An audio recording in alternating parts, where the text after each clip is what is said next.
Yo, yo, yo. What is up, people? Yo. What's Yo, what is good? We had a good day. Today was a good damn day, as my man Ice Cube would say. What's Yes. popping out there, people? After dark, let's get it. Let's get into it. Let's see who we got. Wait a minute, I don't want to kill all the music. There we go. All right. Who we got in here? Ryan, what's good, homie? My man Ryan's in the building. Yeah, Mike motherfucking Stormy. Porter. Look, I stole it from you today. I'm so hyped. What's up, Coachella? Yeah, but I'm pumped as shit, boy. After this long day of nerd venging, I gotta get comfy. Yeah, man. Take that mask off, man. All right, let's see who else we got. We got Stormy. This is like a second one here. What's up, homie? What's up? What a day indeed. What's happening, Josh? What's happening? Yo. We got Fan Jexer up in the building. Adam G. Adam, what's good? What's Good. good? We got Burke the Nerd. Oh yeah, Burke Holler, what's good, baby? First time, let's go. Welcome to After Dark, man. Yes. Oh, it's a new face. RG2088. What's good, homie? What's good? Welcome, salute. What's good, Mr. everybody? D. You know, it's a little tight in the lounge. It's a little tight on the roof right now. We're gonna make it down to this lounge in a minute. Yeah. We're gonna make it down to the lounge in a minute. For sure. You know what? So man, let me ask real quick. What are the levels looking like? The mic, we Yes. good? Where am I at? Al's mic though. What does that mean, Ryan? What does that mean? Oh man, are they giving me the mic sleeve business already, man? Is that what this is? Sounds like See, I was gonna let that slide. Man. I'm in too good of a mood to be worried about that, man. Man, hold on though. Let's get out of this nighttime air though, man. Let's get out of the nighttime air. Let's see. There we go. See, look, now we good. Now we indoors, got some AC. Everybody making their way into the lounge, doing what's good. But look, man, welcome. Like we said, welcome. We in here after dark, man. Now we had, first and foremost, apologies for the delay. We normally do this on Thursday nights, but sometimes nerve venging, you got to put in them OT hours. So we had to postpone, but for good reason, man. We had DC Fandome, and damn it, what'd you think, Lavas? Oh my gosh, I'm blown away. I'm completely my man. blown away. I don't even know where I want to start.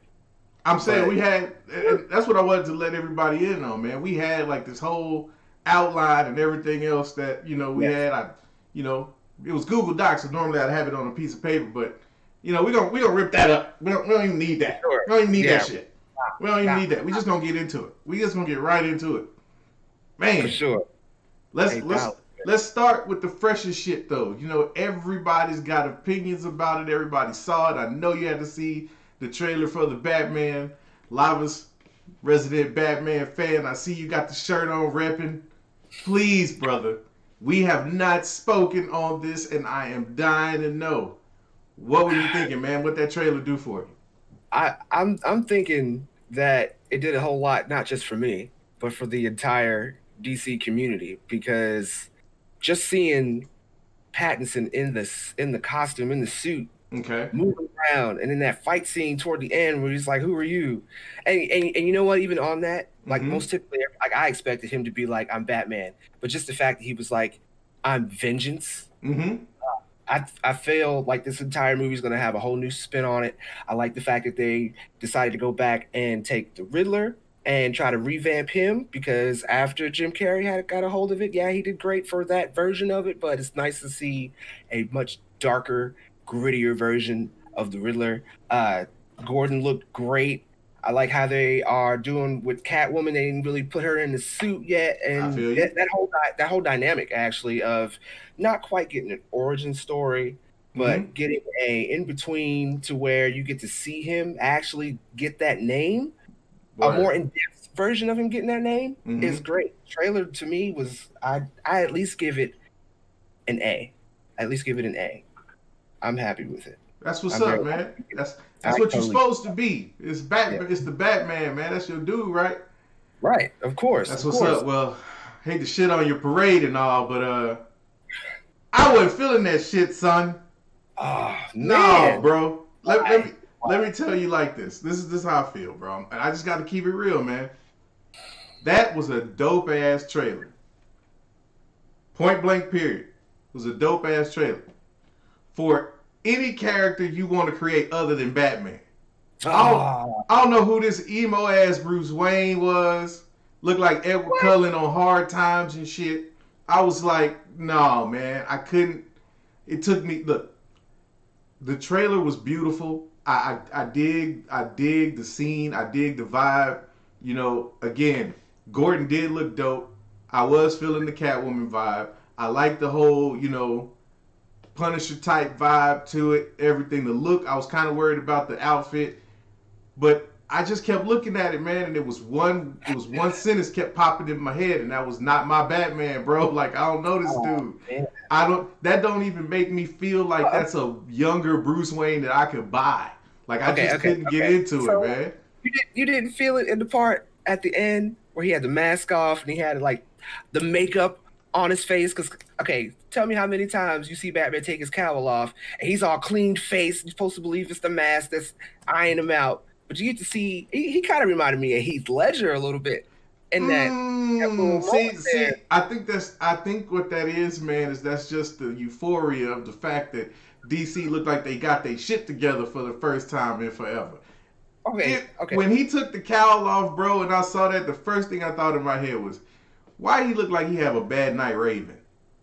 Like, this dude looks so damn emotional, bro. Like, it was just so ridiculous. And I'm like, and again, from the trailer aspect, it all fit. And that's the one thing that I was kind of worried about, was if this movie was really going to, like, feel cohesive and really make me feel like it's telling a story. And it does. But the problem I'm having is I don't really believe this dude to be Bruce Wayne. You know, that's not Bruce Wayne to me, man. I'm sorry. Okay, they really didn't show Bruce Wayne in the trailer too much. So on that, I really don't have much of an argument, other than the fact that I hear that Robert Pattinson is a great actor. I'll have to go back and actually physically watch his stuff. I'm not even going to go back to the Twilight because I'm not going to front. I only could make it like 25 minutes into the movie and I was out.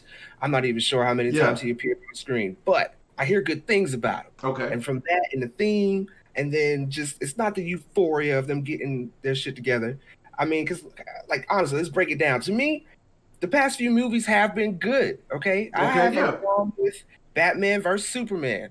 I have a qualm with the Justice League. Now, Snyder Cut looked good. We'll get into that in a little bit later. But I think really what it is we're getting to see a very different version of Batman. And despite what Josh talked about, he needs to work out a little bit more, he looked pretty good to me. So, yeah, I mean, honestly, man, I had no problems with the look. I had no problems with the fact that, you know, the different take, even the boots. Like, if you go back and watch the trailer, when they did the shot, they panned up from the bottom. For a minute, I kind of felt some type of way about them boots. But when you saw the whole outfit together, I was like, okay, I see it. He's feeling his way. He's trying to make it work. And I see the story they're trying to tell, but give me anybody but Cullen, man.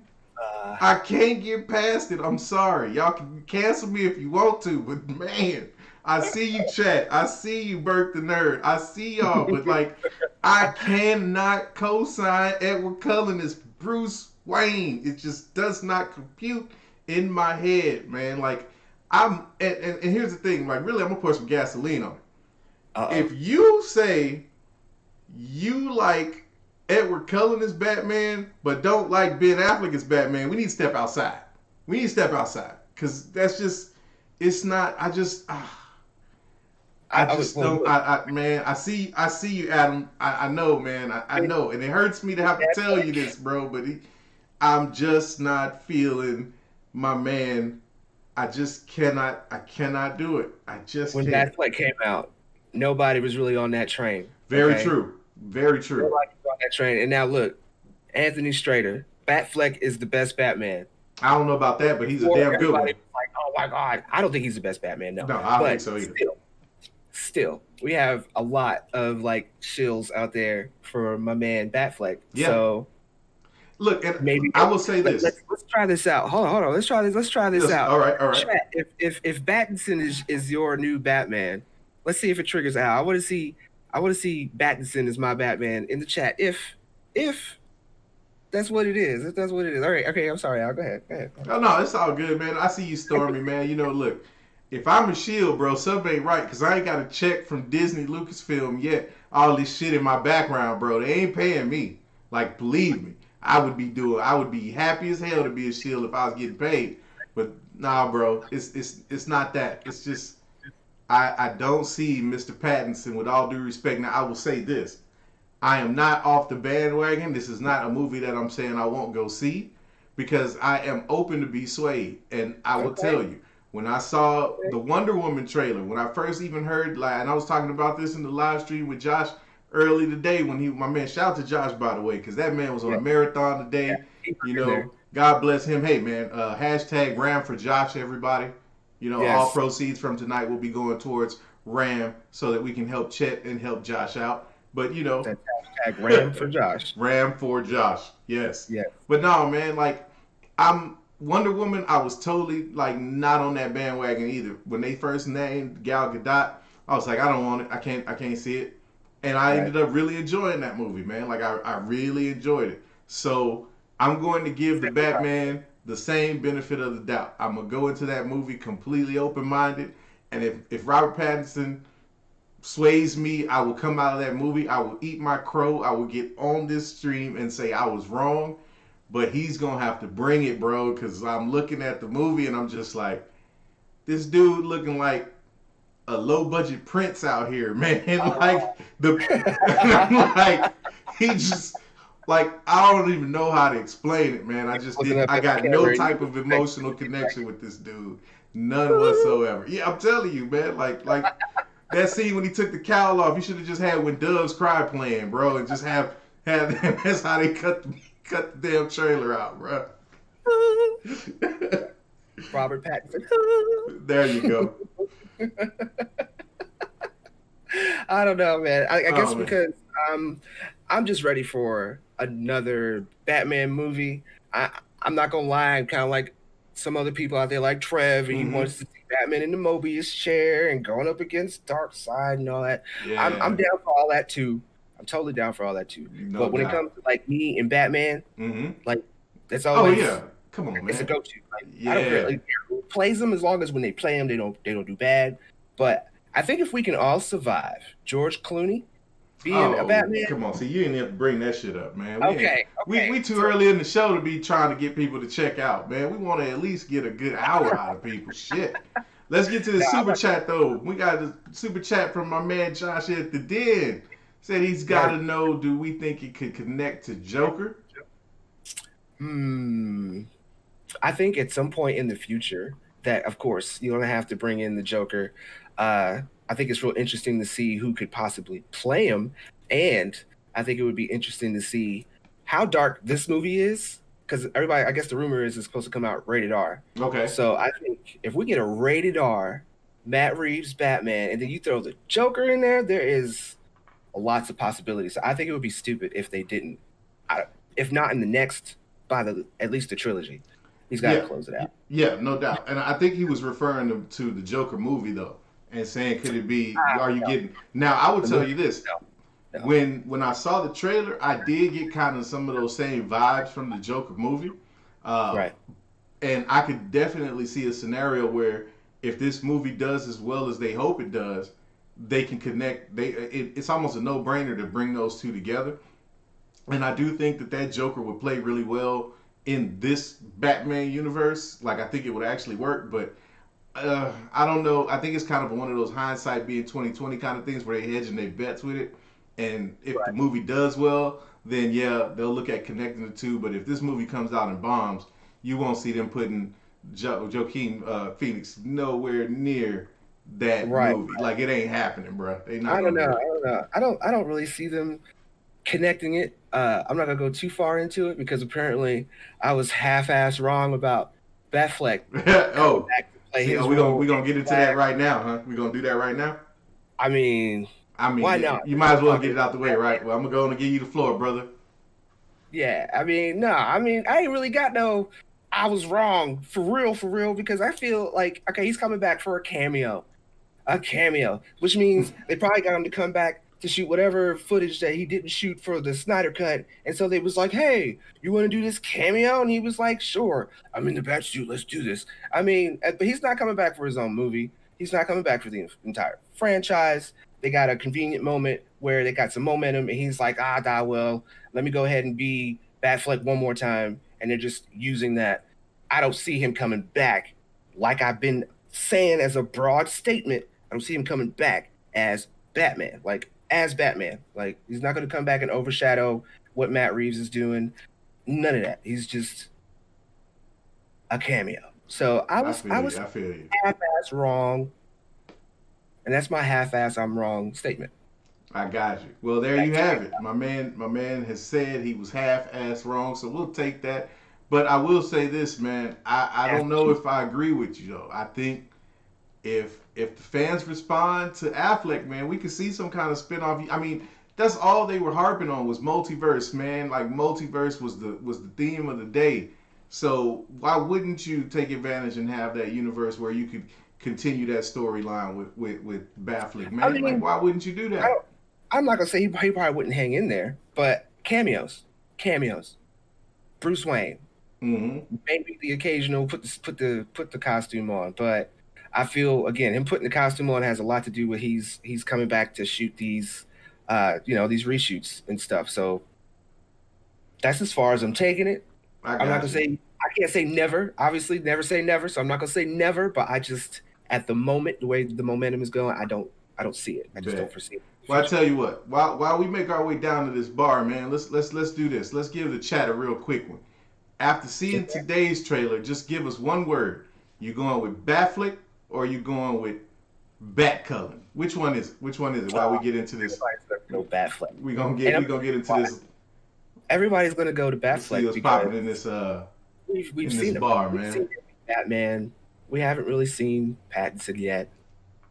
Yeah, it's true. It's a loaded question, man. I stacked the deck a little bit, just a little bit. Right. Just a little bit. Completely loaded.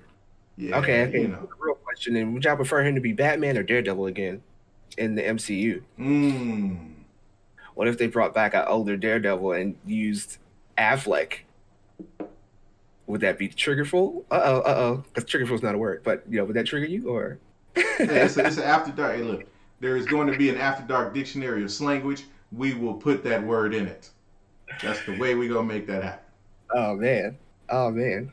I have spoken. Go down like that. I have spoken. We got Boschy with Pattinson. Everybody else was Batfleck. We got Cap with Pattinson. Okay, I can see Cap saying that though. How y'all gonna fight? How y'all gonna be fighting all day in the chat and then both say the same thing? Y'all fight on the playground like this. How I go sometimes, man. How y'all fight? I want to see that. I totally want to see all that. Alrighty. So what did you think about the Snyder Cut footage? Since we're talking Batman, let's include the Justice League. Now we can get into some stuff that actually did get me kind of hyped, man. Like, I was digging that Snyder Cut trailer, bro. Like, that, I'm gonna tell you right now, I'm just going to say it. The scene of that whole trailer for me was my man Joe. My man Joe Morton. Now I'm so hyped I can't even think of my man's name. But he's like, I'm like, dude, when the scene with Cyborg when he's in there and they shoot the laser through the cube, man. Yeah. Like, bro. First of all, that man just acts his ass off. Period. Point blank. Right. Like in everything he is. Like, yes. I'm talking going way back to Terminator 2 when dude was Mr. Miles Dyson from Cyberdyne Systems and shit. Like, that's what my man, he kills it. And so just seeing that just lets me know that like this movie's gonna have so much emotional depth to it that you didn't get the first time around. There's gonna be so much more, I think, context and fluidity within the movie. It's not, of course, because you're not really like mashing up two people's different visions of a damn film and trying to make it coherent. Like this is going to be what everybody was expecting from this movie from the jump, and I cannot wait, man. What about you? Yeah, I'm totally on that boat. Just watching everything that came out with the trailer, I was just immediately thinking, this looks so much better. Mm-hmm. So much better. Like I'm not really like I really wasn't feeling that Justice League that they came out with, where they tried to be all bright. Like even Metropolis was all bright. They out in the daytime. Right. Could you imagine that whole scene at night? Superman flipping out at night, like police lights, just the aesthetics of it all. Right. Yeah, like the new Man. trailer is way better. I liked how they let off with Darkseid first thing coming in. Yeah, they're probably still rendering some, and everybody's like, he looked like Clayface. Yeah. They're in there. But the whole entire experience in that trailer was just amazing. You get the black suit, you get to see that in the trailer. Batman blocking some energy shots with his gauntlets. Yeah. You know, so like everybody's like, oh, Batman can't hang in there. You see him hanging in there with them parademons. Yeah, man, he was getting it in. They was getting it in, man. Part of the whole thing. And then I don't know. I'm wondering what's up with Cyborg because they showed him a little fucked up. Yeah. I don't know what happened to my man's, but I'm excited. He said it's what, like four parts or 4 hours worth. 4 1-hour episodes to begin with, and then they're gonna find a way to do the super cut after that, which I thought was really dope. Like the immediate thing that came to mind when I thought about it was those last 4 episodes of the Clone Wars and how they broke that down, and it was like that type of and of course 2 totally different realms, 2 totally different mediums, but like just the fact that, and I think Adam dropped this in the live stream, that 3rd episode, bro, is gonna be some gut wrenching shit. Like you are just gonna flat out lose your mind watching this movie, I think, and I agree with that a whole 100%, man. Yeah. They even made Steppenwolf look a hell of a lot better. Oh man, like that was leaps and bounds. Like I don't know what that like 32-bit Genesis version was they had in the first go round, but this one looked a hell of a lot cleaner. Hell, to me, even you know, all like people were saying some of the effects at the beginning too were kind of like dated or needed to be cleaned up. Hey, that shit still was leaps and bounds from what we saw in the actual fucking original cut. Like we didn't even get that, and what we did get, it was like, man, what? Like this shit looked like it was thrown together. Like what is this? Right, and you know, it kind of to me it begs the question: what the hell is really going on at the WB for them to pull all of this out and for us to see it now and to be like, damn, this is what we could have got. Like BVS, I don't think it was complete trash. I think somebody like set it next to the dumpster, but Justice League, somebody picked it up and threw that motherfucker in there. So it was like seeing that now. Shit. Why couldn't we get this? That's suits, man. That's suits and studies and market research and trying to determine what you think people really want to see instead of actually taking the pulse of the hardcores and letting it kind of guide you that way. But it's all I know is whether it's AT&T coming in and cleaning up shit, whether it's DC finally coming in and putting their thing down and saying, look, we can't keep doing this the same way. I'm just glad they're getting their shit together and they seem like they got a vision moving forward, because that is not going to do anything but give us dope ass content for years to come, man. And that's what I'm here for. I'm here for all that shit. Everybody at AT&T for coming in through there with the Swiffer duster and just knocking all this shit off. Like, you fucking up here, you fucking up here. I wonder if they had one of those little mistresses with the glasses coming in. Yep. I feel you. Man, whatever they did, keep doing it, because man, like I really don't have any real, well, maybe just one complaint from Fandome today, and I think I'm not the only person that was trying to understand the purpose of Mr. Daughtry. Although I respect his abilities as a musician, I don't get Adam started. Don't get Adam started. Hey man, I saw some real uncanny similarities between Mr. Adam and Mr. Chris when I was watching that today, man. It started to make sense to me just a little bit. Adam's gonna come on and stream on Monday with a guitar, like, don't mind me. Don't mind me. Oh man, I'm telling you. Trinity, are you streaming? Yeah. Gonna be a whole opera going down. Bro, serious. Let's see in the chat, man. Let's see some thoughts. What did y'all feel about the Snyder Cut? Seeing the trailer and everything. What did y'all think about that? I would really love to know. I know a lot of people, when I was watching it, they were completely geeking the hell out.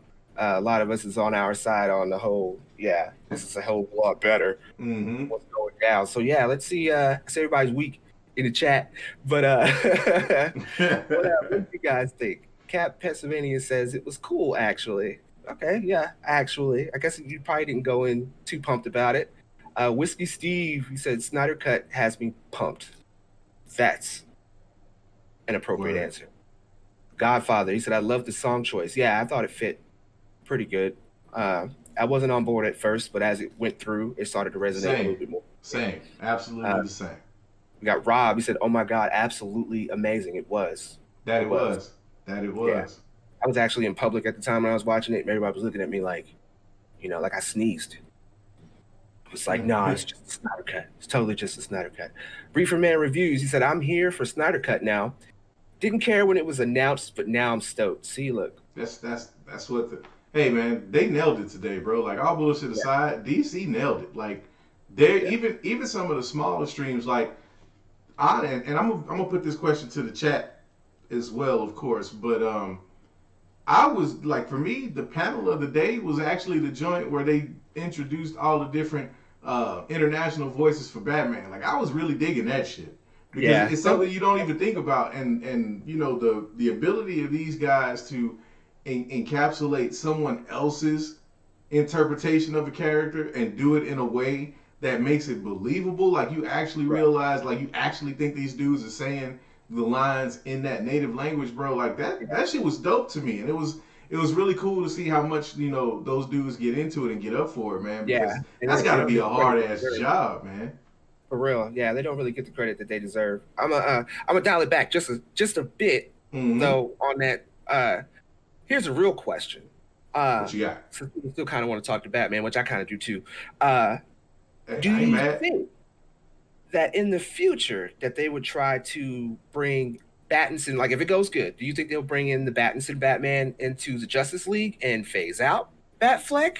Or do you think they'll try to push for Batfleck to come back? What do you think? See, you're trying to take my energy level, man. Let me know. What do y'all think?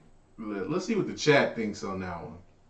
Oh, well, yeah. You probably don't even want to go back into that because you don't want to see Pattinson in nothing. You don't want oh, man, that'll hurt my heart, man. Like if... Well, let me say this. If dude comes out and he nails it, like if he kills his role, I will shut the fuck up. Like I will bend the knee and I'll be like, you know what, man, Pattinson, you all right with me, man. I can't even be mad. But just the thought of it right now, man, like this trailer did nothing to dispel my concerns about him bringing a little too much color into this role, man. It just didn't do enough for me. I hope that mic, and I hope that your camera is detachable because I'm pretty sure everybody here on After Dark will want to watch you get down on that knee because, I wasn't, you guys couldn't see my face back in the day when Josh was like, the Joker wasn't really going to hit $1 billion and he was so wrong. So, and I'm going to try my best. This is the one time that you guys are going to watch a show where I'm like, half cheek or whole anything me being wrong. I'm not wrong very often, so I hate to do it to you, Al, but if you need to hire a cameraman, I might have to. I'll pay for it. The guy in Texas. Mark the tape, bro. I get one of my daughters to come film it, man. I don't have a problem admitting when I'm wrong, man.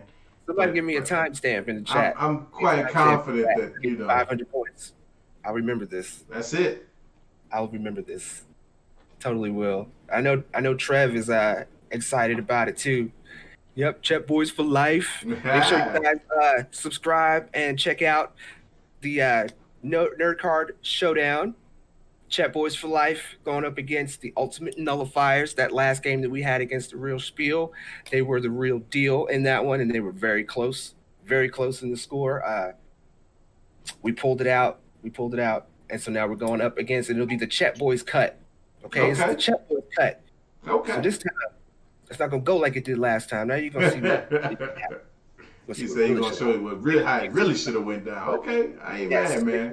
Subscribe, The Den of Nerds Live. We also have that secondary channel, just The Den of Nerds, where Josh is always pumping out them awesome videos. Yes. I'm sure he's busting out some DC Fandome stuff here soon. Oh yeah, a couple trips to Speculation Town, I'm sure. Oh yeah, You know he's gonna spend a couple days in Speculation Town after Fandome, man. Oh yeah. Speaking of Black Adam, Yeah. Everybody was pretty rock hard when The Rock was on. So what do you think about that? Man, look. I'm such a reluctant Rock fan, man. When it comes to like him as a movie star, but you got to give the man. He's got a certain amount of charisma that he brings to anything he does, and I'm actually geeked to see what he does with this Black Adam shit, like, and where they take it, like, especially because it seems like at least they're gonna let him really own this role, and like he's gonna really be able to kind of bring this character to the forefront and really show what Black Adam is all about. And so for me, as somebody who really isn't that deep on DC to like really know a lot about that story or some of those ancillary characters and whatnot, like I'm gonna go get educated on it because I want to be ready for when that movie drops. Because I'm pretty pumped for it, man. I think Rock's gonna be all right, bro. What about you? Hey, what's up, RC Scott? See you trying to creep up in here. So this is After Dark. This is actually a little bit more of After Dome. Yeah, because we had a whole show, but because of after the Fandome, we had to come over here and geek about it and talk about it with just you guys. Just a little bit longer, yeah, man. It can't be over already. You know what I'm saying? So welcome any new faces that walked in. I see Boshti kind of crept in there. So what's up, Boshti? Yeah, what's good, Boshti? And Danny O. But yeah, back to the whole Black Adam thing. I liked how the voiceover when they was doing the little cartoon thing, and then he was doing the voiceover when he was saying Kondak and just giving his whole background take on it. Like I could just hear, because I go back to all the previous voice actors that they had in like the animated the animated movies and the like I played DC Universe Online.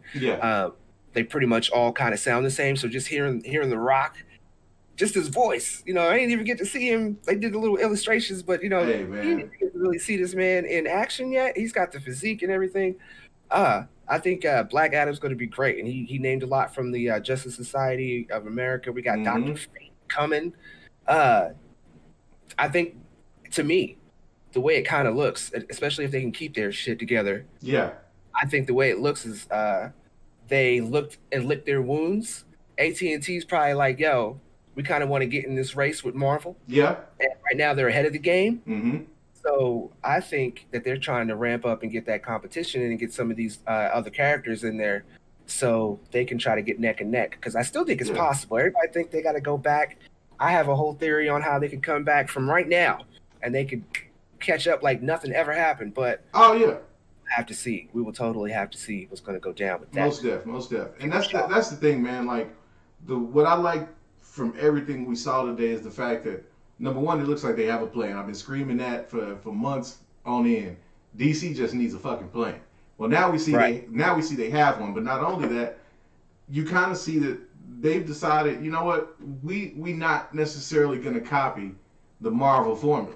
It's like, we're going to put out movies and we're going to, build up some of these characters and try to create, this multiverse thing. But we're not going to hit you with this slew of origin stories just to get you, we're going to bring you kind of in on some of this stuff kind of midstream. Like even with the Batman, it's not a rehash of the origin story. We're 2 years in with that storyline in terms of where Batman is. So it's giving you some different takes, some different perspectives on it.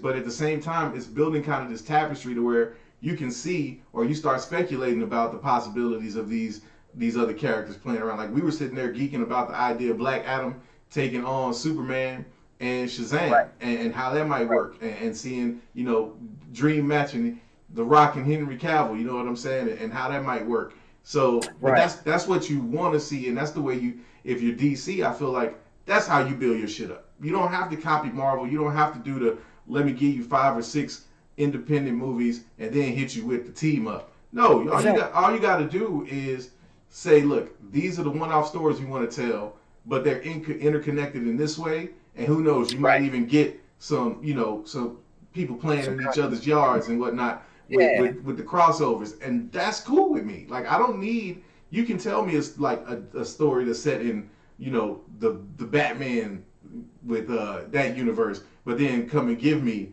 some Justice League shit from Zack Snyder and have Batfleck. I'm cool with that because I understand the context and I know where it all fits. So that's where I'm at with it, man. Like, I'm cool with it. Yeah. I mean, I like the way Marvel's doing things, but it's like, okay, so what's been happening? Everybody's waiting for Marvel to drop something or to give us something new, but how can they give us something new when they already gave the whole slate for the next 4 years? You know what I mean? So now they're in a postponed little state, so they can't really give you anything. So now that we're kind of opening up and people are starting to see them trucks pull up, we're expecting some stuff, but DC is keeping up with the game. DC is giving people at least some stuff to look at. We don't know where any of the Marvel IPs and properties are right now. They're just frozen. Now, the one thing I'll say about that though is when you Marvel, you don't have to. Like you're there at two different levels of the game. I feel like, you know what I'm saying? It's like Marvel. I feel like with DC is like, if we want to take it from that, you know, let's take it to an NBA or a sports perspective. It's like if I'm Jordan, what am I worried about Kobe coming to come up for? I'm Jordan. I've been there, done that already. My legacy's cemented. So he's trying to catch me. So if I'm Marvel, that's the way I'm feeling about it. It's like, yeah, they cool. I respect what they doing, but they still got a ways to go before they touch this level. Like we making $1 billion movies off the rip. Like every time we come out, like what are we worried about? We can tell you what we doing for the next 5-6 years, and you still gonna come watch it because you know already that we solidified. I got you, but I mean, you got well. Look at people like our man Josh. You know, he's always Marvel, and here lately, because of what DC's been doing, at very least, I'm not going to say that he's completely DC, even though I can run that back and show that beautiful Josh is now DC footage. I can do that, but he's at least now back on board more than he was when they were really pretty much fucking everything up. So I mean, there's a point. Yeah, but I tell you what, they are clawing their way back out of that darkness, man. They are doing it. That grappling hook is working. Hey, man, look, let me tell you like this. Everybody always loves the newest, hottest. Everybody likes the bells and the whistles. Everybody wants to be on top of what's popping right now. But let Marvel start dropping content, and we'll see where the shit fall at that point. Now I'm not. I think everybody just forget. That's all it is, man. It's it's the absentee situation. Like Marvel is quietly doing what they do, and there's we in this lull. You don't have any news. You don't have anything to get hyped over. You know what's coming, but Marvel ain't dropping trailers. They're not giving you anything right now. So you're just sitting here speculating. Whereas DC is kind of seizing the moment and saying, look, we got an opportunity to get people on board, but Marvel's was doing that in 2012 when they was building up for the first Avengers movie. They've been down that road. They've already built up. Marvel knows that they have a cachet of fans that are already bought in. Like all you got to do is tell me that Black Panther 2 is coming out, and I'm already like I already know I'm getting my ticket. Like you asking yourself how many times you gonna go see the movie at the theaters? That's where Marvel's at right now. DC's trying to get there. And I think they can get there, and I think they will get there, and I'm hoping for it because I want to see that I want to see it drive the creativity. Like I'll tell you another thing that I thought was dope today was James Gunn and the Suicide Squad panel, and just seeing the way. Now look, I was halfway into that. See, I thought I don't know about the movie yet. I still want to see the product, but what gives me hope and what makes me optimistic about it is just seeing how much chemistry it was between the actors and actresses in that panel. Like, granted, it's a contained space. It was scripted. They were having fun, but you can kind of tell, when people have that chemistry and when it just works. And so with that cast, it's like, okay, look, if nothing else, they sold out for James Gunn in the making of this movie. Like, and what I mean by that is, like, everybody was like committed to trying to make this movie as good as they could. Or at least it seems that way. And so, and we already know what it is with James Gunn. Like, we've seen his work. We know what he can do when he's really, cranking out good shit. So to see that from DC, and DC's now building up that type of cachet and brings in somebody like James Gunn who's got that clout now. And you see in that movie, it makes you excited to see what he's gonna do with Suicide Squad, and if it can be, or how much better it can be than the original. You know what I'm saying? So, I mean, I think the cast is a little better. Mm-hmm. I think what's really probably still pulling me back from it is the previous Suicide Squad. Even though I know in the back of my mind it's not really going to be the same. I do like what James Gunn did with the Guardians and all that. Yeah. It's just I mean, I don't know. I'm not. I see Ryan asked me in the chat. You know, am I hyped? I'm hyped for the Batman, but not for Suicide Squad. No, I mean, I feel like it's another swing at it, and I'm waiting. Like I was actually kind of excited. I was more excited for the first Suicide Squad movie that came out, and because of that disappointment, I'm hanging back. I'm hanging back.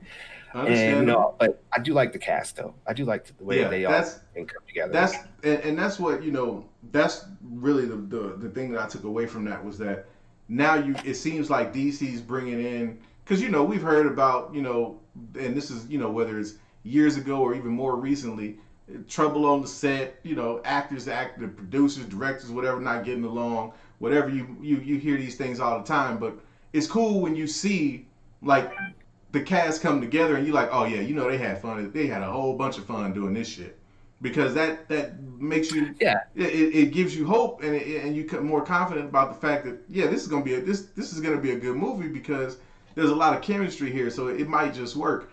And so from the Marvel DC standpoint, I like seeing that shit, because that's almost like it's putting Feige and Marvel on notice to say, look, this ain't the same shit no more. Like you can't just expect to get these layups now. We're gonna make you earn it.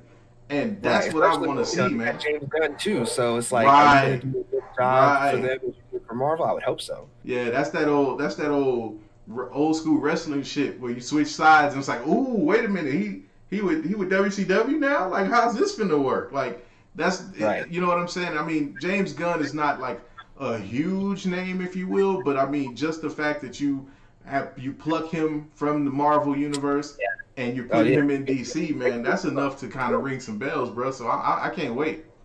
Yeah, they totally scooped him up as soon as they dropped him. They was like, oh, you fucked up now. Yeah. In a heartbeat. Heartbeat, man. Well, definitely. Now, I know that most of the panel they kept going back to mostly was Wonder Woman. Yep. And the whole thing I got about that, but I want to know, what did you think about how they made Cheetah look? See, I didn't know if we was going to address the cheetah in the room immediately, but I mean, shoot, we got to address the whole cheetah in the room. Yeah, I guess so then, man. Look, the jungle, trying to find her, she's right there. I'm just gonna say, man, I got some Cats vibes from Cheetah. I got some real Cats vibes, and I was like, in the now I'll say it like this. We're in the age where we nitpick the shit out of everything, right?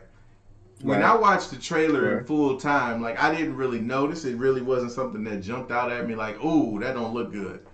But when you slow that shit down and you get a still of Cheetah, bro, you like, y'all need some post-production work. Like, somebody needs to clean that up, because see that the face just didn't seem right. It just, I don't know if it was just like the whole, something just didn't really, it didn't hit me the right way, man. Didn't hit me the right way. I mean, I don't know. I was in between. I was really in between. It was the face that did it for me. Everything else pretty much looked solid about Cheetah, but yeah, definitely the CGI and what they did with the face was a little bit. Was like, what are we doing here? With all of that. What I'm hoping is that they showed like the CGI scenes, because they had to show the action in it and everything. So of course that pulls people in. But fuck what you talking about. I would actually hope that they did get some makeup shit from the Cats, the live show, the Broadway shit, because I don't want to see a completely animated Cheetah. Okay. Yeah, we kind of saw how that looked at the end of Black Panther when they had that fight with Black Panther and Killmonger, and I wasn't really feeling that at all either. Right. So I mean, I don't know. I'm hoping they pull a Sonic and they kind of revamp it by the time they decide to go and drop the movie. But I mean, overall, as far as actually the whole movie goes, I think it's really, really good. Who's that that's playing Cheetah? I'm hoping I don't mess her name up, because I'm horrible at names. I know it's like Wig or something. But it's actually kind of cool to see her. Anybody in the chat who knows her name, actually, I'll give you 500 points. Go ahead and put that in. It's good to see her in a more serious role. I'm not gonna lie, like seeing her be kind of like Kristen Wiig. There you go, Gray. 500 points. Yes, There Kristen you Wiig. go. It's good to see her be a little dark for once. Okay. The last thing that I seen her in, it was kind of a decent show, but it was The Last Man on Earth.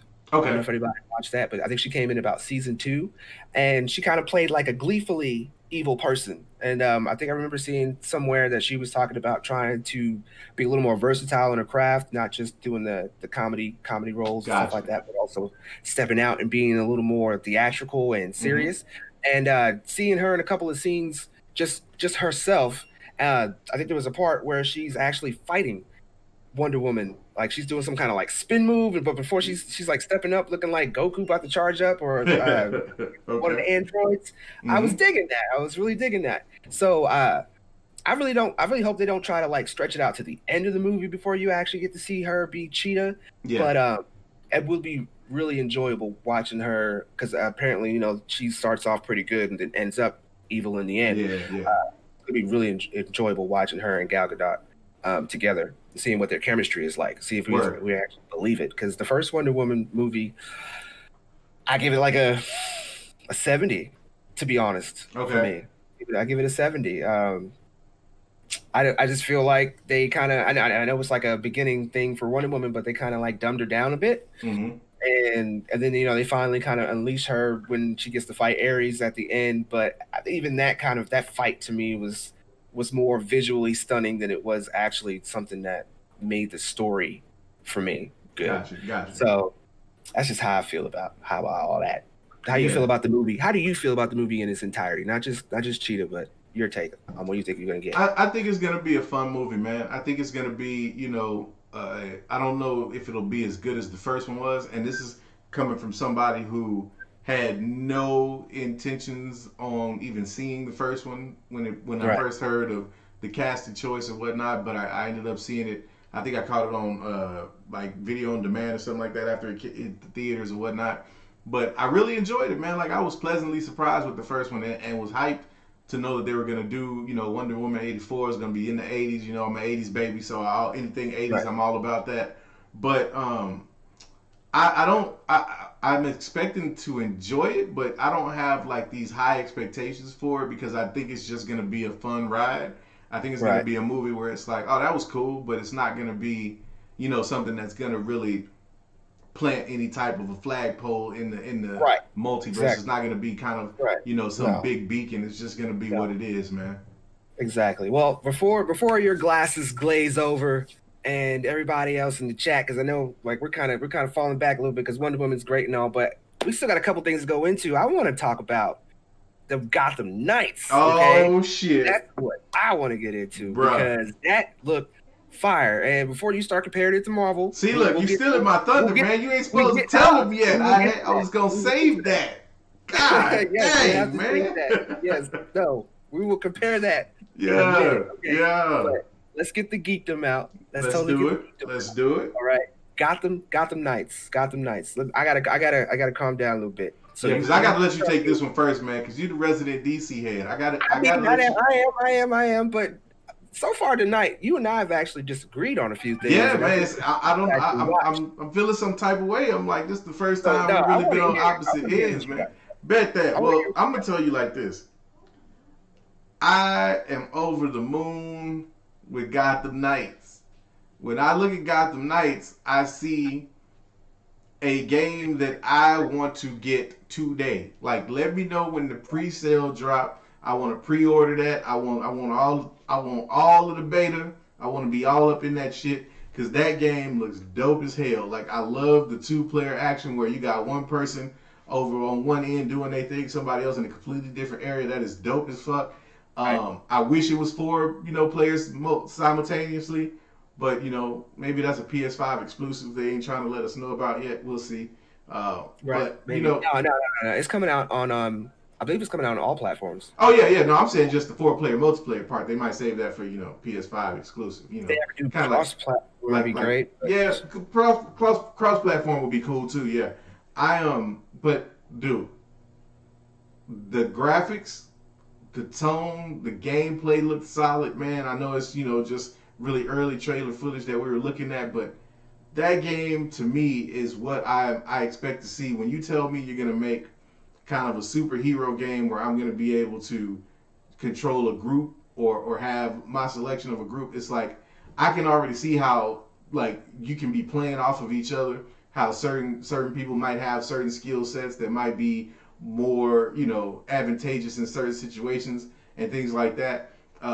It looks like a natural successor to the Arkham games, which Okay. I love them shits too. So, Yeah. dude, I can't wait, man. I cannot wait. So I know already off top, I cannot wait. That is definitely a day one thing that is happening. As soon as the pre-order drops, if they got a beta, whatever, y'all already know I'm going to be probably the first person in line. I'm already camping out. I've been keeping an eye on this game for the past 6 months, actually, when all the leaks were coming out. People were talking about it. And so far, I feel very confident in saying that a lot of the stuff that they're going to be incorporating in the actual game is going to be amazing. Because so far, a lot of the sources that I've been looking at is Mm-hmm. like 100%. They've been 100% down to the name. I was already calling it Gotham Knights in the chat myself, but everybody was, still kind of like, "What's it called?" No, Yeah, that's yeah, what it's yeah. going to be. I I'm thinking because they're only allowing you to use, I guess, in the multiplayer, it's like two characters at a time, even though you got Yeah. the four. But it kind of it reminded me that the engine for that game, they've only kind of updated it through all the different the franchises as it Mm-hmm. came out. But I believe it was Arkham City, they had a multiplayer, and besides actually having some kind of like Call of Duty type thing going on, you can pick either being Batman or Robin. Yeah. And so they only had it set up for two heroes in that kind of a setting. So I think some people will be a little disappointed on that, but I believe that the types of interaction that you're going to be able to get with just those two characters, like Yeah. being Nightwing and Batgirl, that's going to Mm-hmm. be pretty phenomenal. As the gameplay goes, so far we get Mr. Freeze Yep. as like a little side villain, but it's a PS4, PS5 platform game. Yeah. So you can imagine that, like what they did with Arkham Knight, they had about what, 3 or 4 different villains that they incorporated. They had Yeah. Firefly, Mm-hmm. Two-Face, a whole bunch of little plethora there. I think the Penguin was even a side mission on there. So I'm pretty Mm-hmm. sure if they're going with Mr. Freeze and we're doing the Court of Owls, I feel like this game is going to be completely different than any of the other Arkham games that we've actually played. Um, Okay. but with the same vibe. Yeah, It's for have sure. that same level vibe to it. But there's so much potential for different types of villains that they can include. And speaking of, I want to see in the chat, what kind of villains do you think that they're either going to include or would you like to see in the Yeah. Gotham Knights Good ass game? question. Mm-hmm. Yeah, I am. I'm really curious to see where they go with it. Are they going to try to do some more like low level villains again, or are they going to do some like different people? We see Zaz again. We're going to get Calendar Man, a little more Mm-hmm. depth. Are they still doing the Riddler trophies for the four of them? And another big question is, Al, I ask you this: do you think that Batman is dead, or maybe he'll come in a DLC content, maybe not a story, or maybe a story on how he died, or do you think he's going to be in the story like later on or something like that? Pull a Batman. Yeah, I could see it going both ways, man. I can see it pulling the Batman. Like you, I just can't see any studio not trying to cash in on Batman. Like I just cannot see them. It's a golden opportunity for them to do it. So I could see it going that way. But then I could also see them moving away from that because Batman was kind of a staple in this gen. You had the Arkham series. You had like a solid library of games with Batman with the Cape Crusader in them joints. So it could be that they're saying let's move away from that and like let's let Batman take a breather. But nah, man, if I had to bet money, man, I say we got Batman DLC coming with this bad boy. Like Yeah, it's yeah, gonna I see a you're bunch of gonna get it. and I like that idea. I hadn't really even thought about it until you asked me, but I could see a situation where maybe they show you his demise. Like that's the DLC is the story of how you ended up, getting to where you are when you start the game itself. Right, right. Yeah, I think that would be great. I see we got Jordan Castellano. I hope I say that right. We got Clayface. Clayface would be a good character, I think, to give more of an arc. Um they kind of used him, I think, in Arkham City, and it turned out that he was somebody else. But I think giving him a little more of an arc, maybe either starting him off or even in between and just going back and forth. I think that would be good. Let's see who else. Knight 1223. I think he said he read on Twitter that Two-Face is in it as well. I mean, okay. There's only but so many, I guess, from the Rogues Gallery that you can and can't include. I feel like if they're going to put Two-Face in it again, it's probably going like they did in Arkham Knight, where he was just a 2 or 3. He's robbing a bank, got to take him down type deal. But I'm excited to see what kind of DLC content that they're going to have out of here. So, Al, I'll let you have your day now. and compare the two to Marvel. I'm going to let you know, I don't care, but go ahead. Now look, I try to be a fair person. You know what I'm saying? Like, I'm a very strongly opinionated person, but I try to be fair. I have not played Gotham Knights. I saw about a 7 to 10 minute gameplay trailer, if you will. You mean Marvel Avengers? No. I have not. I mean Gotham Knights. I have not played it. It's not out. Didn't get my hands on it. Right. Didn't get a chance to really immerse myself. I have not played that. Okay. I have actually put my hands on Avengers though. Okay. I played. I got through several of the little mini levels. I played with Black Widow. I did the Iron Man and the Thor stuff. I checked out when I got the Hulk. That was where I checked out at Hulk. And here's what I will say. It's not fair to compare Gotham Knights to Marvel Avengers. You're talking about 2 different games with 2 different development cycles and 2 different points in time. Mm-hmm. So we will take we will take Gotham Knights and say this. What I am seeing is that this game looks to be what Marvel Avengers was trying to be. It looks like it. Now, let's put that aside and let's talk about Marvel Avengers. Josh, okay. I'm going to look you. This is a message for Josh. Don't waste your time on this game, bro. Don't. It is. Oh, wow. It is an insult to my fandom as Marvel. Don't do it. Just don't do it. It is not that. I'm gonna tell you why. I'm gonna tell you my problems with this game. First of all, Square Enix. If I have a demo and I'm just trying to get into your beta, you don't need to know my life story to get me to play your damn game.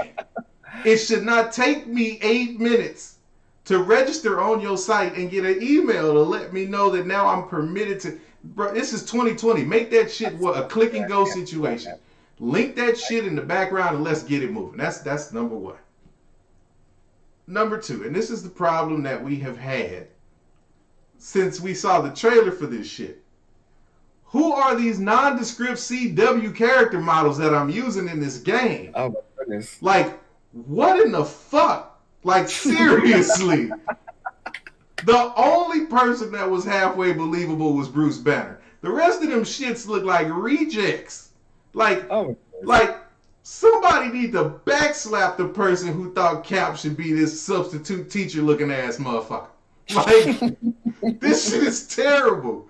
Black Widow, I'm like in here and I'm like, number 1, nah, bro. Like, that's what y'all gave her. Y'all got her flying on Taskmaster back because y'all tried to Hawkeye my girl, man. That ain't cool. Like, she needs to be solid, man. I'm just being real, man. Like, the gameplay was like 2 generations slow. Like, not even PlayStation 4, bro. Like, this is like PS3, early PS3 shit. Like, we still doing quick time fucking cutscenes in games in 2020. Like, we ain't realize that shit's played out. Like, and I can see if it was 1 or 2.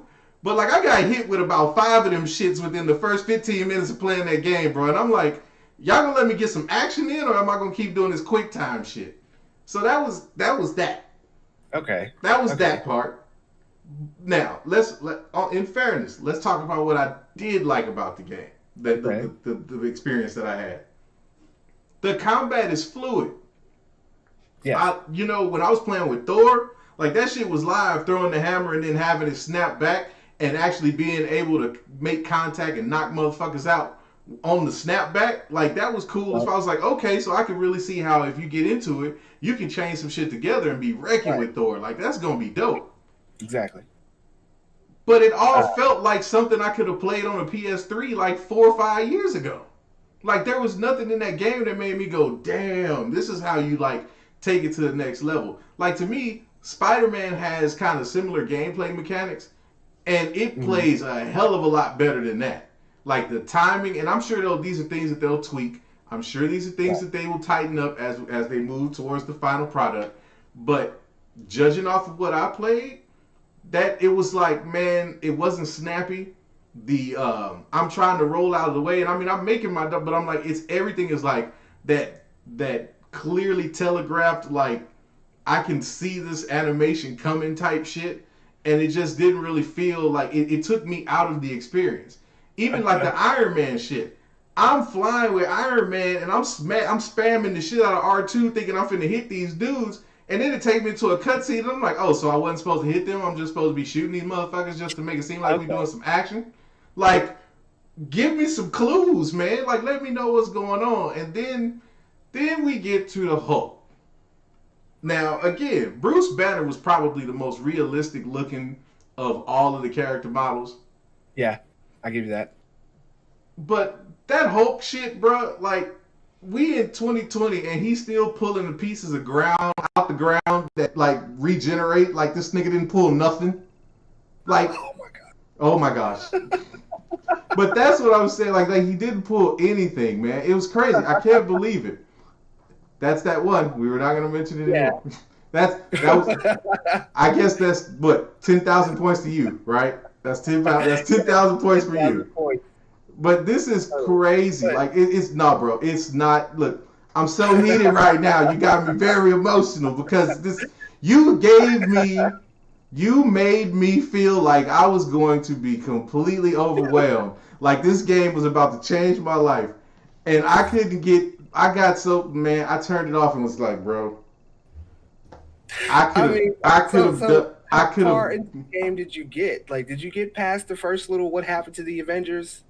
Did you get into any of the actual like other gameplay that's involved with the game? There's more to it. I got to the point where I think that was what America and Bruce walking through wherever they were. I just couldn't anymore. I could not. I couldn't do it anymore, man. It was horrible. Like, and look, I really wanted to like this game. Like, please, when they first announced this game, 3 years ago, I was hyped as shit. Like, I couldn't wait, man. Like, I really wanted to do it. But it just wasn't that great at all, man. Like, it just didn't. Okay, so it didn't wow me the way, like, I just don't understand it, man. I don't get it.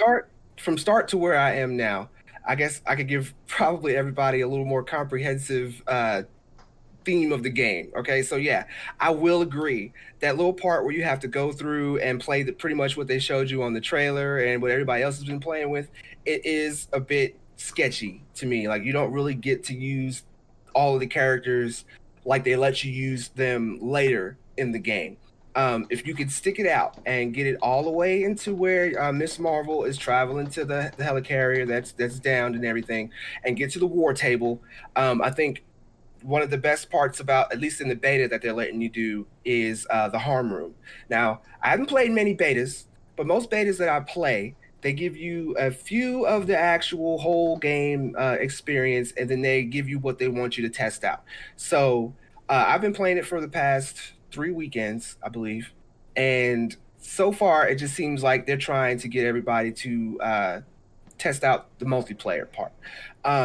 As far as the characters go, to me, I have to agree that the Hulk, to me, is the weakest link in the game. And that's saying something because Black Widow, for her being a human character, I'm not completely sold on her either. The Hulk is probably a little better of a character as far as the powers go, but I kind of still like Black Widow better than I like. I'm gonna do something right now, y'all, and Lavis is gonna have to put his head down and be quiet when I ask him this question because he's on camera, so he can't lie to y'all. What's Lavis? Did you or did you not play a game with the Incredible Hulk that was better than what you played with Marvel Avengers? Yes or no, sir? Yes or no? Yes. And what generation was that game on? That was PS2. But thank you. Thank you. That's it. That's it. Okay. To be fair, we're not talking about the same graphics. Okay, we're not talking about the same graphics at all. For one, no. Keep proving my point. Keep proving my point. It's better. Keep proving my point. Mm-hmm. Yes. Has nothing to do with graphics, though, right? Nothing to do with the graphics. Nothing at all. Exactly. The way that you can play the Hulk in that game is way better. But that's a whole game about the Hulk. This is like a piece. It's a piece. You didn't even get to the skill tree and see that you can pull a whole boulder out of the ground and spin it around and hit groups of people. Okay, but let me ask you this question. When you pull that boulder out of the ground, does the hole stay there? And the version that I played, realistically, yes. When he pulls it out of the ground, it's kind of sketchy, but the fact that you have to justify it by saying that right there lets me know what I need to know, bro. It's 2020. If I'm going to pay you $40, $50 for a game, there better be a damn hole while I pull the ground out, because it's 2020 and we got graphics out the ass right now. You're talking about ray tracing. They saving that for the full version, right? That's what man, come on. They saving a lot of stuff for the full version. Look at what you just said. You said it yourself. You hoping that they've been saving a lot. And why is that? Because that beta is empty as fuck. Like, it's just be beta, though. Like, I play, okay, to compare a beta that I've played to this one, I played the Doom beta. Okay. I was not on board with that game playing the beta at all. It was whack. Fair. I didn't like multiplayer. I didn't like some of the story they let us play. And then I waited for it to drop, like later, like the price. I waited for the price to drop, okay? And then I bought it. And you know what? I actually love the game. I love what they did with the game by the time it actually released. So playing the beta so closely like this one, I'm waiting to see what they let us do for the full version, because this is, to me, what I'm looking at. I can't tell. I don't think it's half the game for sure, because you only get to play to the Hulk mission, the first kind of Hulk mission. You get Miss Marvel mission and you get a Hulk mission, and then that's it that they're letting you experience. Right. The rest of it, you just pretty much build your character up, doing all the little stuff that they let you do. Sure. So I'm waiting to give my full assessment of the game when the full game comes out. And you know what? I'll say it right here, right now. I got no problem with it. If it comes out and it's not much better, I'm not gonna say it's trash, but I'm not gonna be like you and be like, Josh, don't try it. I think the biggest reason why even Josh doesn't want to play is because he's still butthurt that you only get Spider-Man on PS4. Let me get into the camera again and let me address that. I gave you, Josh, because your ass is hurting, dude. But that's cool, Josh, because I'm gonna come to your defense and say, be glad that they're not putting Spider-Man in the Xbox version of this trash ass game, because it's a waste of a use of Spider-Man. You could have you could have thrown Hulk, Thor, Cap. You could have put them in a DLC for Spider-Man and it would have been better than this shit. Like, I'm just not feeling. And I'm gonna tell you, for me, I'm all about when I turn on a game, when I queue that up, if within the first 15 minutes of that game, I don't feel like I'm in the world and I'm really doing what it is you telling me that I'm supposed to be doing. Keep playing it. Now, that's fair. That's fair. I will say there are games like that where it's a slow burn, where you got to fight through. And I'll tell you one really quick. Fallout 3 was that game for me. It took me a good 2-3 hours of gameplay before I found my groove. And now I'm a Fallout head. Like, I love Fallout to death as long as it's not 76. But that's a whole nother story. Shout out to Ryan for the $100 super. Yeah, I see that, Ryan. Let me get Ryan there real quick. For that RAM. Totally going for that RAM. Oh, yes. My man said, ran for Josh. Yes, he said, I thought this was going to be a telethon. Team Al, damn, all day. Keep playing NBA Jam, brother, on fire. Remember to tip your bartenders. Yeah, yes. Man, we were supposed to make this a telethon, but we got so geeked about Fandome, man. We just totally, but we going to put that $100 in the collection plate, and we going to get that towards Josh and this RAM, man. We got to make this happen. Hashtag RAM for Josh, y'all. We got to make this real. We tired of Chet making my man Josh rage out on streams, man. I know y'all love that, but I worry about Josh sometimes. Somebody say a prayer for that boy. Say a prayer for that boy. Please help that boy. But man, look, all jokes aside, I cannot co-sign a game that's been in development for 3 years and still looks like it is missing on so many levels. I mean, okay, I like Stormy's comment. Okay, let's all keep this in mind. Okay, this is Crystal Dynamics and Square Enix. Like, this is not coming out. Like, if Rocksteady had made this game and you was sitting here talking all this shit about it, dude. Like, yeah, like I'd be like, okay, I'm not gonna be like a complete shill for the game, but it's fucking Crystal Dynamics. Like, what was the last game that came out? But I'll do this right now. I want to see what the last game that they came out with that was good. That everybody was like, oh my god, Crystal Dynamics made this. It's probably never happened. Like, look, I totally understand what you're saying. I totally get where you're coming from with that. But I'll say this: what games do they got? If I'm in the NBA playoffs and I'm the number 8 seed and I'm playing the number 1 seed and I get beat by 65, I don't want to hear, well, shit, they suck. It's a good thing that they even made it to the playoffs. Damn that, you in the playoffs now, so then show up or get the hell off the court. Square Enix, like what? I'm just saying, how does that not fit, man? Look, if it do fit, you can't acquit.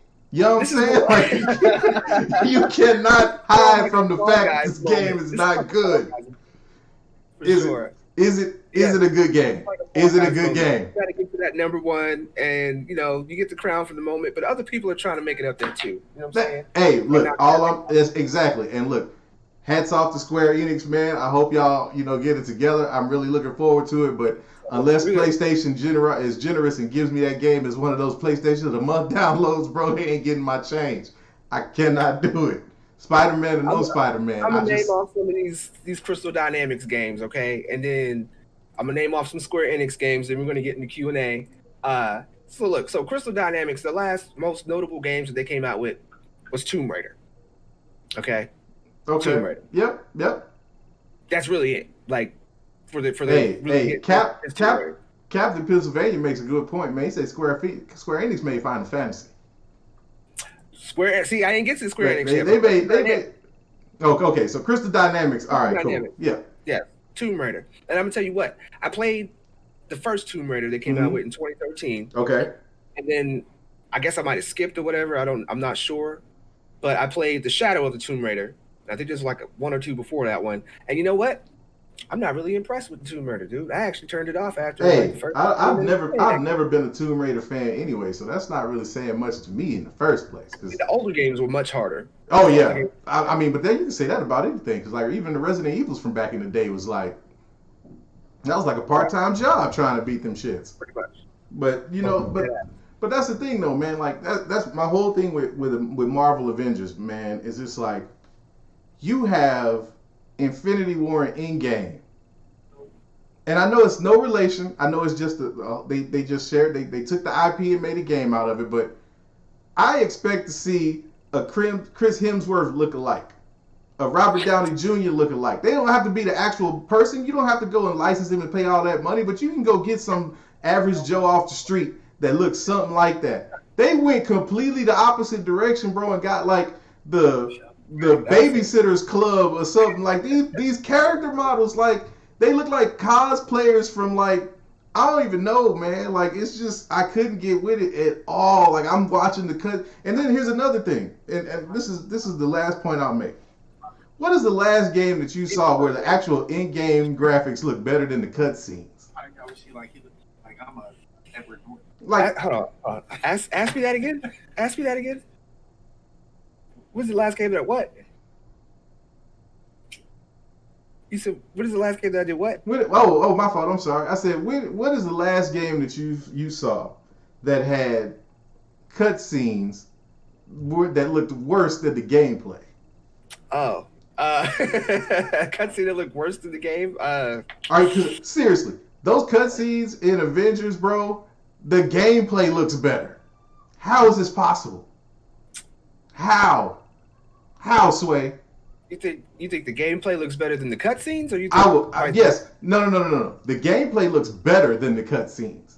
That's saying a lot. Like when I was watching the cutscene, I'm like, okay, wait a minute. Why does Hulk not look like that in the cutscene? He look all extra fake in the cutscene, but this looks like I can believe this. They should have just made the cutscenes in game. I don't know. I think that's got a lot to do with the skins, because some of the skins that I've actually changed the Hulk into, they look a lot more fleshier. They even have a old school version of him that I feel was way more believable than the original skin that they give you for him. So again, I'm just hoping. Look, like the graphics, I can't deny. You know what I'm saying? It could be a hell of a lot better to me. I think I've even said that to you. That it reminds me of like Max Payne 3. Bro, that's what I'm saying. And you want me to spend $50-$60 on this? No, I cannot co-sign that. Look, and I am a gamer, bro. I am a gamer. I bought Ghost of Tsushima, and still, ashamedly, I have to admit, I still haven't even got to play it. I'm hoping to do that tonight. But I love games, man. I would give anything a shot, but oh boy, like that game. Hey man, let's put our purple drink up. Let's get the purple drink going, man. I think we all need a drink, man. And by the way, my best friend even agrees with me, okay, that not a lot of people really look like Robert Downey Jr. and man, but you know what I'm saying though, man. You know what I'm saying. I mean, everybody's just gonna maybe Johnny Depp. Maybe, but like maybe you can find. They have done it. They have done it for years. There's been countless games that have taken the actual character model and said, you know what? You want to know who did it? What's a game? What's a game I can think of where they didn't actually use the character license? Like, no, because Chronicles, the Riddick games did have Vin Diesel on the cover. I'm gonna do some research. And I'm gonna find a couple where it's like, look, that mofo looks more like the person on the screen. Why couldn't they get it right? It doesn't. I don't need Robert Downey Jr.'s voice. I don't need it to be. They tried. Yeah, they did try. And that's what makes it so bad, though. It's like they couldn't figure out if they wanted to go completely and lean into the MCU or if they wanted to do their own thing. So they came up with this hybrid that just looks like some bad cosplayers, bro. Like I can't. It's just. And Cap, you speak for yourself, man. Like I get it, Scotty Porter, Scotty, that Scotty guy. I can't even get his name right. Scotty Summers. There you go. Look, see, I'm so triggered right now. Like y'all don't understand. Like this man had me like really wanting to give this game a fair shake, and I was like trying to shake the scene after playing that shit because it was not popping. Game, okay? You didn't even get to use Hawkeye. They didn't let you use Cap. Bro, whoever wants to use Hawkeye. Whoever wants to use Hawkeye. I want to use Hawkeye. Hawkeye is a G, dude. I don't know why everybody hating on Hawkeye. I know you because Hawkeye. Because Black Avengers said it best. Hawkeye ain't no hero, bro. Like ain't nobody coming for Hawkeye. Come on, man. That's why he don't have his own movie. Hawkeye's got some calculated attacks, okay? Like. Have you watched any of him in the animated cartoons and stuff? Like he even went up against Thanos and took him down. Okay, like the way they portray Hawkeye in these Marvel movies. All right, I feel like Cap does about Scotty Summers. Okay, he's way better than they. So what you're saying is we need a Hawkeye Cap team up, or Hawkeye Scotty Summers team up. I ain't going that far. I ain't going that far. Get Drake to do the soundtrack. Why are you trying to tank my man Hawkeye more than they're already doing that? Okay. Fun fact, Captain Pennsylvania. Okay, Hawkeye, his arrows are stronger than arrows in the DC universe. Okay, he's stronger than Green Arrows. Okay, he can pull 250 pounds on his bow. I don't see Green Arrow doing that. Don't hate on my man. Oh man, my fault, Mike Porter. Don't you do him like that, man? No. That's funny. Mike P, my bad, man. Hey, shout to your brother Scotty, man. That's a goof on my part, man. I'm telling you, when I get animated, man, when you get me triggered, bro, this is what happens. We got the purple drink going in the back. I gotta get a sip. To calm my nerves a little bit. The incredible purple drink. We in the Q&A. What you got for us, man? Yes. Pretty much. I know we skipped a couple things. As far as Fandome goes, so if you guys want to ask us what we thought about some of the other panels, go for it. We here for it. For us about the games. I did see Danny Orange up here. Where did it go? He was talking about. I think he was comparing the Suicide Squad Kills the Justice League versus Gotham Knights. I don't know if you caught that. I can't really say too much on the Suicide Squad game. I did like the little trailer that they had for it, but it was completely cinematic. So I'm hoping that it comes. I'm hoping it comes out at least on any kind of level, as the Avengers. If they're going to Mm-hmm. do like a team thing, but I don't want it to be like Ultimate Alliance. If it come out with some kind of Ultimate Alliance version of that game, then I'm totally not going to be down for it. Like I'm not big on the movie. So let's see what we got here. Got any questions? Do we have a question to leave these guys tonight, or We hadn't thought of one, but I'm sure we could come up with something. I got Ryan though in the chat said, "Do you think The Rock has the chops to be villainous?" Man, look. Oh yeah. The Rock was one of the best villains in wrestling when he turned heel. Like this dude as a heel, like was incredible. So I think he can own that. Like The Rock's got. I give The Rock some shit every now and then, but it like as an actor, like dude can portray some roles, man. Like he's got that down, and his charisma is just off the charts, bro. That's definitely, yeah, most definitely. I watched the Rock on his Instagram, so it's completely. He's great at it. He's always good at how he pushes his Terramana tequila. He's good at how he pretty much throws the shout outs to everybody, involved in what he does. He's at least very humble. I give him that. So yeah, no, I'm ecstatic to see what The Rock does as being Black Adam. I'm just pissed off that it's been 7 years and they still haven't even started production on the damn movie. Like, yeah, man, that's what no absolute fuck is going on with that? Hey, man, maybe they're trying to make sure they get it right. I don't know. Down with you, Time. He said, let's talk about Zoe Kravitz, Catwoman, just like the comics. Yeah, so far it looks like they are definitely pulling that out of the comics and they're doing it justice. Totally doing it justice. Yeah, man, that's gonna be dope. I'll give it that. Danny Orange, Black Adam is going to be the next Foxverse Mystique, in his opinion. I don't know. I don't know about that. No, I'm not entirely on board with that one. Yeah, jury's still out. It's one of those.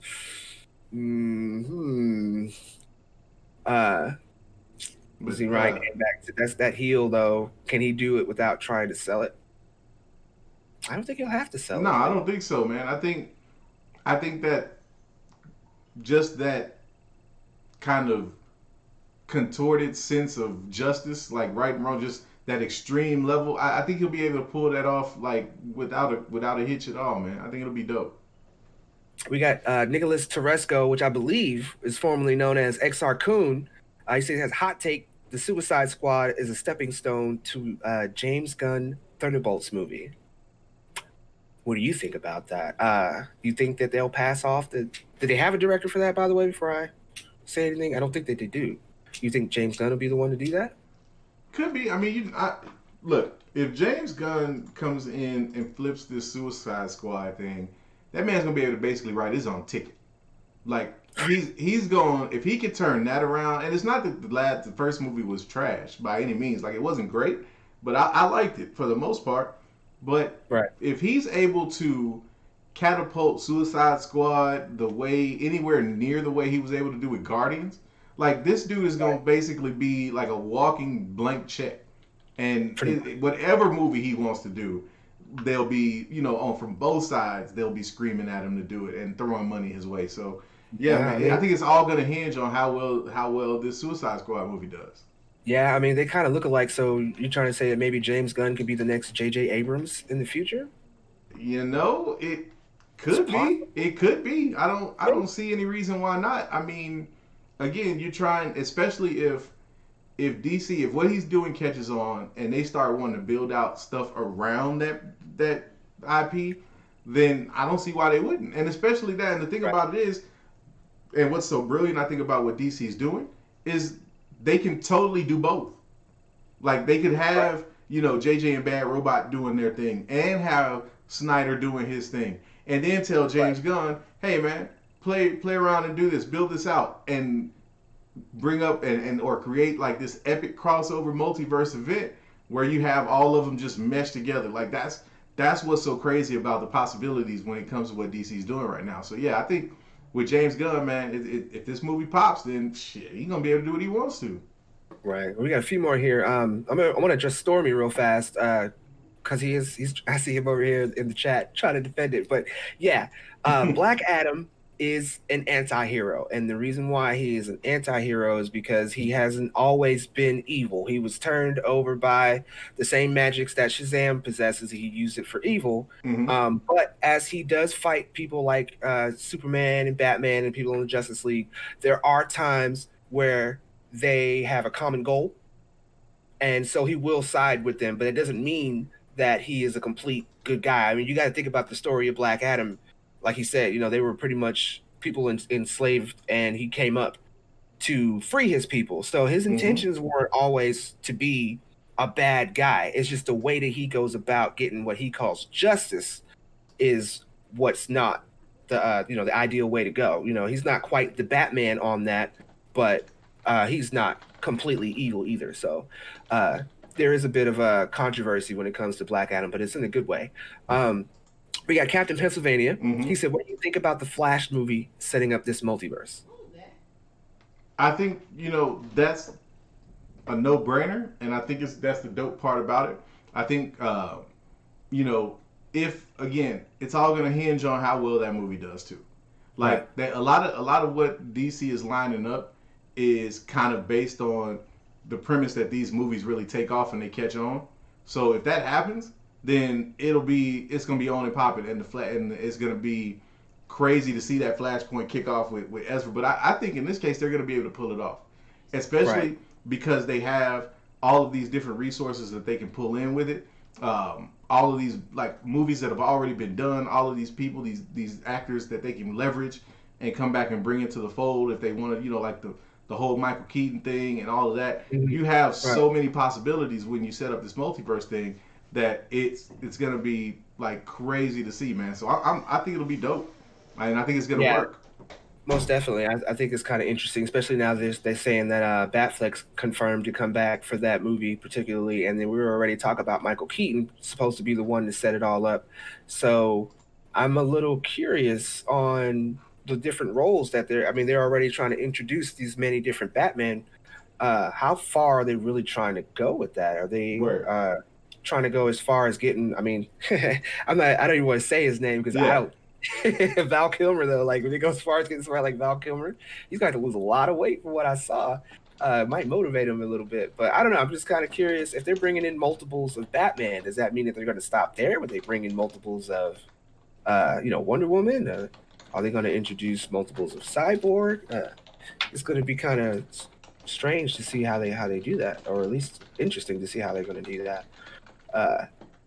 You guys got any more questions for us? I see you guys. Yeah, we'll go about what, maybe 5-10 more minutes. Let's see. Yeah, there's probably a lot of. I know. Actually, and we're geeking out about what we got on this Fandome, but I believe they're coming back September 12th. Yeah, that's right, man. So day 2 too. So I'm excited to see what's going to happen with that. And I'm also curious to see if people like Feige, if they even come out with any kind of, not just content, but maybe even comments. Yeah, let's get an update from the chat. Anybody? Did they, I missed the game, obviously, but did we get the Mandalorian trailer during the Laker game? I believe the Mandalorian was a big fat phony. If you didn't see Josh make a video about it, I'm pretty sure he would have hopped on that immediately. Oh, yeah, without question. Yeah. Without question. He would have at least reached and geeked with the rest of us if that happened, because I'm actually excited to see the Mandalorian season 2 as well. I'm not like a huge Star Wars fan, but the Mandalorian most definitely for us normies was a great one in my opinion. Right. Yeah, man. What else we got in the chat, man? What else is it? Anybody got any other questions? Anything else they want us to? But you hate on Kilmer since I brought him up. It seems like we're arguing in the chat now about, again, the villainous ways of Black Adam, but now we're going into comparisons. So we got Nicholas Teresco, again, XR Cooney, saying if he is a Magneto, Doom, or Killmonger type, then he's an anti-villain. And yes, XR, he is Magneto. He is very Magneto-esque, Killmonger-esque, Doom-esque. All these people have they have their own people. They have their own ideals for how they would like to lead these people. And although they're looking at prosperity for their people, they're going about it by killing everybody else. And, you know, that's where the anti part comes in. It's like the Punisher. He's an anti-hero. He wants justice for all these different types of people, but he's not afraid to take a motherfucker out. Right. And, yeah. So he's doing it for a good reason, but it's not good to just up and kill people. You know, justice is bringing them to the court system so it can fail, and then you kill them after that. You know, because, you know, double jeopardy and everything. So it's only fair to that. Let's see. Didn't we have to leave our most underrated superhero last week? Yes, you guys did. Oh, yeah. So what answers did we get for that? Yeah, give me a moment, and I am going to try to see if I can navigate there and see what kind of answers. And 500 bonus points to Stormy for bringing it up, man. Good looking. Right. We appreciate that. I believe that was a question that we had from last week. Or, actually, I don't think it was the underrated superhero from last week. I believe it was your question, Al, about the Star Wars. Oh, yes. The most, your favorite Star Wars movie, non-OG trilogy. Yes. Star Wars. I think that was the question. That was the question because we were supposed to. That was part of our the agenda we slaved over all week, and then Fandome just told us, "The hell with your agenda. We talking Fandome tonight." Right. Yeah, we was pretty much all on. As soon as that happened, I was like, "Yeah, Al, you know, we're gonna have to toss this whole script up. No show notes. Ain't nobody gonna read it." I mean, we kind of touched base on some of the stuff we were going to talk about when it came to the Avengers. We were going to talk about that a little bit more in depth, but I mean, it's fucking Fandome, man. Oh yeah, man, and I like top to bottom, bro. Like it was a dope event, man. Dope event. I didn't catch it all. I kind of dipped out a little bit on the Aquaman end, and then, you know, some of the actual comic panel parts. I kind of stepped off just a little bit, but I got you. Let's see here. I think I made it.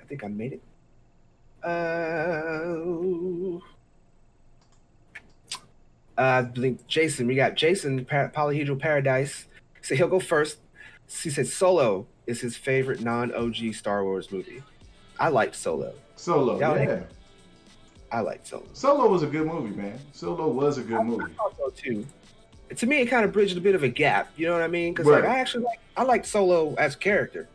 He's one of the people that actually had me paying attention to Star Wars. Besides, you know, Luke Skywalker and all that good stuff. I like the lightsaber aspect, but just the fact that he's just a person who it's kind of like a faith thing. You know what I mean? Exactly. You try to tell somebody to be Christian, believe in all that type of stuff, and he's just winging it. You know, he's got his own little force going, and I kind of like that. So yeah, I agree. Solo. Let's see. You got Mike Porter here. He said my favorite Star Wars movie that's not OG is the third episode, Star Wars: Revenge of the Sith. All those lightsaber battles and the great duel at the end. He says incredible, and we get to see Darth Vader in the end too. Yeah, I was down for that one too. It's another good one. Yours, Al. What we got? What's your favorite OG? It's funny, man, because me and my man got the same taste. Revenge of the Sith is in my top 3 Star Wars movies of all time. So, non-OG trilogy, it's got to be Revenge of the Sith. And for that reason, I think Revenge of the Sith for me, and this is going to probably be crazy for people to hear, but I think that movie more than anything else solidified my obsession with Star Wars. Because for me, I knew the story. I understood, how Anakin became Vader. But to see the culmination of that, to see how that story played out, even with the little quirks of the movie or whatnot, man, to me, there's nothing better than that duel with Obi-Wan on Mustafar, man. Like, that is some powerful shit.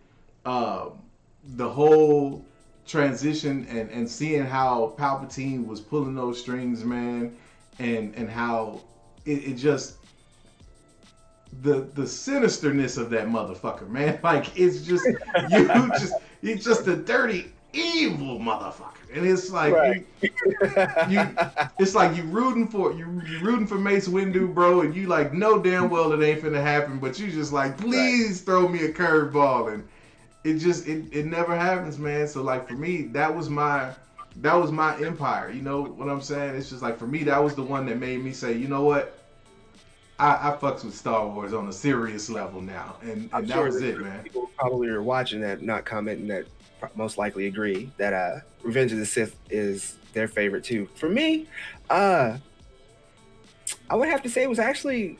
Correct me if I'm wrong, because like I said, I'm afraid to admit I'm a normie on some of the Star Wars stuff. But no doubt. Which one was it that had Darth Maul? Was it Episode 1? That's Episode 1, Phantom Menace. Yeah. Yes, I liked that one. Okay. And the biggest reason why I like that, not just because of the normal Star Wars stuff that they were doing in that, but just really because it got me into wanting to watch Star Wars in the first place, because it's like a beginning.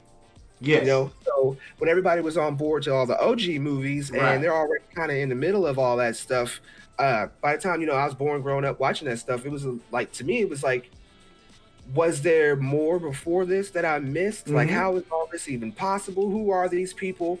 You know, and you get to know them by watching the movies and all that stuff. But it's like, where did all this shit even come from? So when they finally came out with newer versions of Star Wars in the first place, and you know, of course, everything now, and at that time, I think 2000 was a real big boom for movies and technology and stuff. Because, you know, soon we even got Spider-Man.